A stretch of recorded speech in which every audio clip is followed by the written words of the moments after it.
Mwiriwe neza abanyarwanda abanyarwandakazi aho muherereye muri mu mpande zose z'isi, ndabaramutse ndabasuje amahoro y'Imana abane namwe, bifurije umugisha gukomeza kubana namwe. Niba utameze neza ihanganira ubuzima urimo, wagize ibibazo bitandukanye by'uburwayi se cyangwa ibindi byose, ihangane komera, siko biba bimeze muri iyi si. Ushobora kuba urwaye cyangwa ufite ibindi bibazo ariko ukaba umeze neza cyane. Babu Rwanda ndetse na Miss Rwanda, Miss Jessica, ntabwo ari Miss Rwanda ni Miss Jessica, nuko abantu benshi bakunda kumubwira Miss Nyambo Jessica. Ni umu content creator, abantu benshi baramuzi ku mbuga nkoranyambaga zigiye zitandukanye, cyane cyane mu mafilimi agiye atandukanye. Babu Rwanda yagiranye ikiganiro na Nyambo Jessica, aramubwira ngo ese ni ikihe kintu wakundira kuri kamera, wansoma cyangwa wankubita urushyi? Rero abantu bareba kure ahita bavuga ati wawu, si wumva se iyi cano izi igihe rwose, iyi cano tugomba kuyishyigikira paka igeze ku rwego rushimishije. Babu Rwanda ndetse na Nyambo Jessica bari mu kiganiro, aho uyu Babu Rwanda yatahaga cano ye, shene ye shyashya abantu bari kugenda bakurikirana kuri iyi mbuga nkoranyambaga. Naho undi we Ari Yakuru akomeje kuvugwaho bidasubirwamo, cyangwa akomeje kurya ibidasanzwe nk'umugabo wa hariya muri Tanzania witwa Rugumi Saidi. Uyu Rugumi Saidi barabizi yuko, cyane namwe murabizi yuko yari ari mu rukundo ndetse n'umugabo n'umukobwa wa hano mu Rwanda, Miss Rwanda ya 16 Mutesi Jolly, aho bari mu rukundo, ariko byatunguranye aho uyu mugabo yapostinze Ari Yakuru agashyiraho akaririmbo k'urukundo, donc agashyiraho n'agafresh k'urukundo k'umutima, bigaragara yuko amukunda cyane.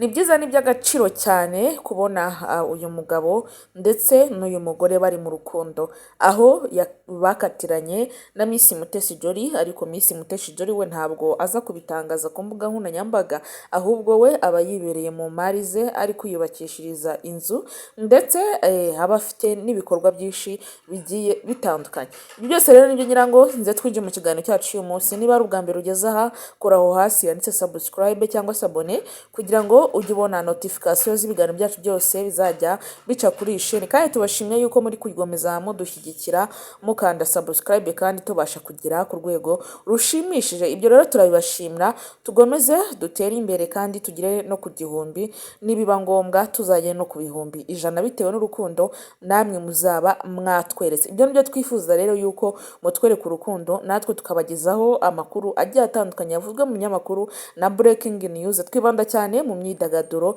no muri showbiz nyarwanda, aho tubagezaho ibintu biba biri kuvuga kuri iyi mihanda. Reka mbaye ikaze rero mu kiganiro cyacu uyu munsi, njye muba muri kubana nitwa Jocha Joyce, yose nayanjye nzajya mbagezaho ibiganiro byose uko bizajya bihita. Ubundi mu busanzwe Babu Rwanda yakoraga ikiganiro cya The Choice Live, aho yakoreraga umubosi cyane witwa Philipita. Nyambo Jessica abantu baramuzi cyane yuko Miss yashize yavuye i Dubai, aho yari yagiye kwiryohereza ubuzima. By the way, navuga kwiryohereza ubuzima cyangwa kwenjoyinga life, kuko ubundi buzima ni butoya, umuntu agomba kujya kubwenjoyinga kugira ngo bimere neza. Rero Nyambo Jessica Miss yashize rwose yari yagiye i Dubai muri Ekwato, aho yari yagiye kwiryohereza ubuzima. Rero uyu Babu Rwanda abantu benshi bamufeteye kuri iyi cano ye, abantu benshi baramushyigikira.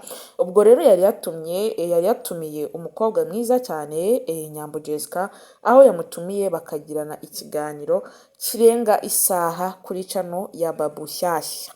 Rero bagiranye ikiganiro, ariko akantu kashimishije cyane ni ukuntu yamubajije ni ikihe kintu wankorera kuri kamera, abantu bakabona yuko ufitiye urukundo, tise wasoma cyangwa wankubita urushyi. Rero byaje kurangira Nyambo Jessica agizemo akantu k'ubwo, aravuga ati bimeze gute?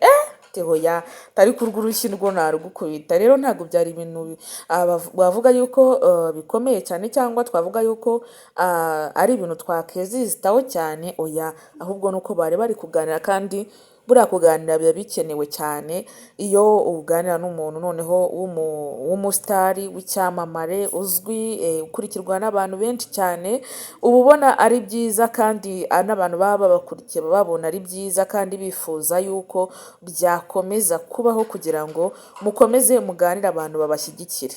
Babu Rwanda rero ubungubu kuri ubungubu channel ye irakurikirwa cyane kandi imaze kurebwa n'abantu bagera ku bihumbi 500 by'abasubscribe, ibihumbi 500 by'abasubscribe.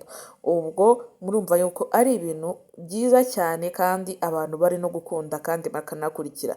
Reka rero tukomeze tumwifurije amahirwe mashya kandi azabashe kujya atumira abantu b'abasitari tubarebe tumakurikire, ndetse n'abantu benshi bakunze rwose iyi shene yuko ahantu bakorera haba hateguye, ahantu bakorera haba hameze neza, ahantu bakorera umuntu wese yahagera akavuga ati ibi bintu ni byiza, aha hantu hafite isuku. Hari ukuntu ushobora kuba ukorera ahantu ukabona ahantu rwose uri gukorera nta suku, abantu uri gukoresha nta kigenda, uri kubona ukabona wapi, ariko rwose Babu Rwanda ibintu ari gukora abantu benshi cyane babyishimiye kandi bari no kugenda bamukurikira 5/5 bifuza yuko yakomeza rwose atumira abantu benshi kandi b'abasitari baba bazwi. Naho umujejetafaranga witwa Rugumi Saidi n'undi mujejetafarangakazi witwa Alia Kuru ni umunyarwanda ari mu gihugu cyacu cy'u Rwanda, ni umukobwa mwiza witeje imbere, ariko si umukobwa nuko yenda ari mu cyiciro cy'abakobwa, ariko ni umumama w'abana 3,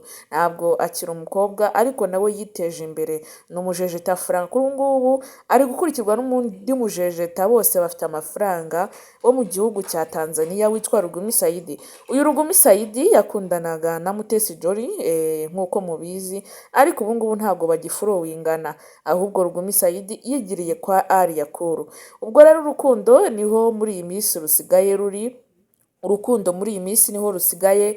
ruri kuvugwa cyane, ariko Alia Kuru nawe si ukwipostinga buri munsi rwose, ariko buriya iyo umuntu afite amafaranga agomba gukora icyo ashaka, ntabwo wategeka umuntu ku mafaranga ye cyangwa ku kintu cye afite. Wowe icyo ubona ni ibyo ngibyo kandi ugatuza ukabishyiramo ubwenge bwinshi wowe ukituriza.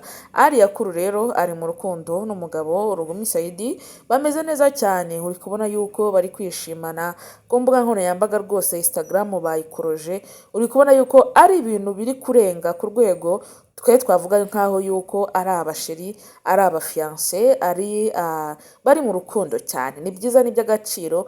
Ubundi iyo ufite umuntu ugukunda uba wumva nawe ukunditswe kandi donc kuko ari n'ibyamamare ntabyo kubishyira in private, bagomba kubizana public kugira ngo n'abantu babibone kandi babibone babahereze amahirwe mashya, babibone babikunde, babibone bashyigikire abantu baba bari kubikurikira, baba bari kubakurikirana. So ngaye nguko rero akacu kabara akagaruka, akacu ibiganiro byacu byose biba ari ibigaruka, nta byo gutinza mu makoni tuvuga turondogora, twe no gukubita tubangura, kugira ngo undi munsi tuze kubona aho duhera kugira ngo tujye tubabwira ibiba byanditswe mu bitangazamakuru.